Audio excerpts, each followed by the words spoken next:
Hello बच्चों, कैसे हैं आप। मैं आशा करती हूँ आप बहुत अच्छे होंगे, अपने घर पे स्वस्थ और सुरक्षित होंगे और अच्छे से पढ़ाई भी कर रहे होंगे। तो आज मैं आपको क्लास सेकंड हिंदी की बुक रिमझिम का चैप्टर नंबर 10 पढ़ाऊंगी, जिसका नाम है मीठी सारंगी।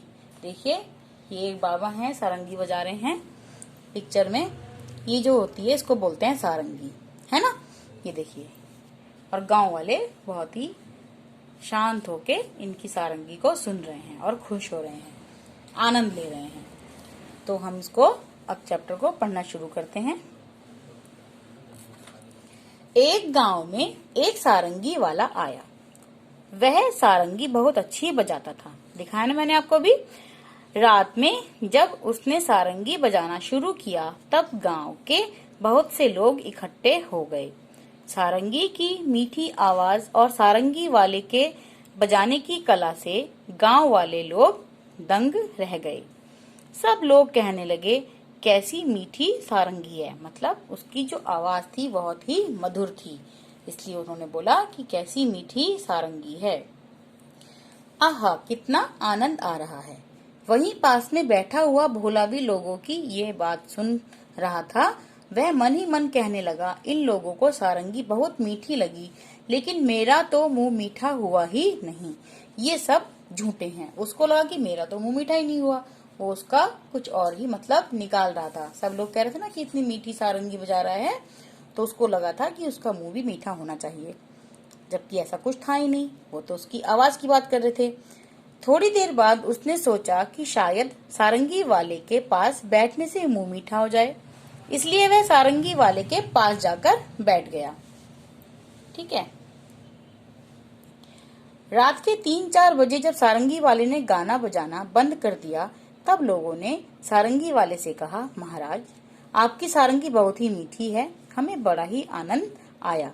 2-4 दिन यहीं ठहरिए।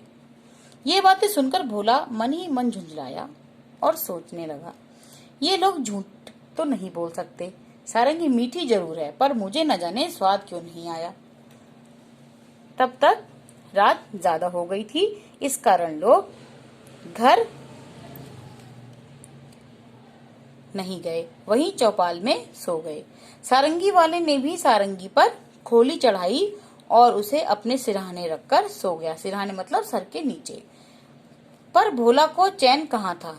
जब लोग नींद में खर्राटे लेने लगे, तब उसने चुपके से उठकर वह सारंगी उठा ली और ऊपर का खोल उतारकर उसे जीभ से चाटा।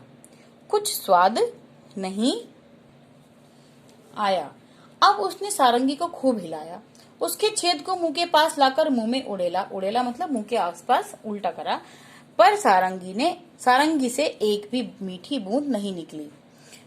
वह लोगों की बेवकूफी पर बहुत ही झुंझलाया, मतलब उसको बहुत ही गुस्सा आया। झुंझलाया मतलब गुस्सा आया। अब की बार उसने सारंगी को गांव से बाहर दूर ले जाकर फेंक दिया। वह लोगों की बेवकूफी पर हंसता हुआ अपनी जगह पर आकर चुपचाप सो गया। सवेरा होने पर जब सारंगी अपनी जगह पर नहीं मिली, तो सब लोग और सारंगी वाला बड़े दुखी हुए। लोग कहने लगे, बड़ी मीठी सारंगी थी, पता नहीं कौन ले गया। भोला इस बात को सुन न सका और गुस्से में बोला, क्या खाक मीठी थी? मैंने तो उसे अच्छी तरह चाटा था, उसमें जरा भी मिठास नहीं थी। तुम लोग झूठे हो और बाबा जी की खुशामद करते हो, है ना। खुशामद मतलब उसकी आवाभगत कर रहे थे ना वो। लोगों ने पूछा, सारंगी है कहाँ? उसने कहा, गांव के बाहर पड़ी है। लोगों ने भोला की बेवकूफी पर सिर पीट लिया, मतलब कि उसकी बेवकूफी पर लोग परेशान हो गए कि अब क्या करें इसकी बेवकूफी को। ठीक है बच्चों, तो कैसी लगी आपको ये कहानी? मजेदार लगी होगी। आप इसको एक बार फिर से खुद पढ़ेंगे, ठीक है। उसके बाद इसमें एक्सरसाइज है, सारंगी की मिठास। गांव वाले कहते थे, कैसी मीठी सारंगी है। इसका क्या मतलब है? सही बात पर निशान लगाओ। सारंगी चखने पर मीठी थी। सारंगी से निकलने वाली आवाज सुनने में अच्छी लगती थी। या सारंगी के आसपास मधुमक्खियां भिनभिना रही थी। तो इसमें क्या है? सारंगी से निकलने वाली आवाज सुनने में अच्छी लगती थी। तो हम किस पे टिक करेंगे? सेकंड वाले पे, ठीक है। फिर इसके कुछ क्वेश्चन आंसर हैं जो आपको हमने वर्कशीट में कराए हैं। भोला ने क्यों सोचा कि सभी झूठ बोल रहे हैं? क्योंकि उसको मीठी सारंगी मीठी नहीं लग रही थी, इसलिए वह सोच रहा था कि सभी लोग झूठ बोल रहे हैं। भोला को सारंगी का स्वाद क्यों नहीं आया? क्योंकि सारंगी कोई मीठी चीज खाने की तो थी नहीं और वह लकड़ी की थी, और लकड़ी बेस्वाद होती है ना। और उसको संगीत का ज्ञान नहीं था, जिस वजह से उसे कोई मीठी नहीं लगी सारंगी। भोला ने किस तरह से ये जानने की कोशिश की कि सारंगी मीठी है? किस तरह जानने की कोशिश करी? उसको चाटा, उसको अपने मुंह में उड़ेला भी, लेकिन उसमें से कुछ भी मीठा ना निकलने पर उसे वह सारंगी मीठी नहीं लगी। इस क्या क्या करा था उसने? चाट के देखा था, अपने मुंह के ऊपर उड़ेल के भी देखा था। फिर है खोल। सारंगी वाले ने सारंगी पर खोल चढ़ाया। क्यों चढ़ाया होगा उसने? और अपने सिरहाने रखकर सो गया, है ना। सारंगी वाले ने सारंगी पर खोल चढ़ाया और अपने सिरहाने रखकर सो गया। सारंगी वाले ने अपनी सारंगी पर खोल क्यों चढ़ाया होगा, है ना? क्यों चढ़ाते हैं खोल? ताकि जो चीज है वो सुरक्षित रहे, है ना, इसलिए उसने खोल चढ़ाएगा। खोल चढ़ाने से, खोल यानी कि कवर, खोल चढ़ाने से चीजें सुरक्षित रहती हैं, गंदी नहीं होती हैं और टूटती फूटती नहीं है। अच्छा, और किन किन चीजों पर खोल चढ़ाया जाता है?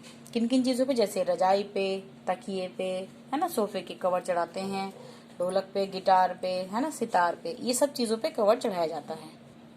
फिर आपका गाओ बजाओ। सारंगी, ढोलक, इकतारा, तबला, बांसुरी, शहनाई, डफली, सितार, गिटार, हारमोनियम। ऊपर संगीत के बाजों के नाम लिखें। ये कुछ बजाने वाली इंस्ट्रूमेंट्स हैं।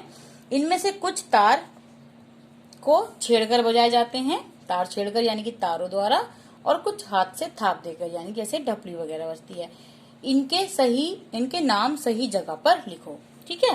तार वाले और थाप वाले और अन्य, ठीक है। तो जो तार वाले हैं वो आप इस तरफ लिखेंगे, जो थाप वाले हैं जैसे डपली, ढोलक, वो आप यहाँ लिखेंगे, और जो न तार के हैं न थाप के हैं वो आप इधर लिखेंगे, या आप खुद से करेंगे, ठीक है बच्चों।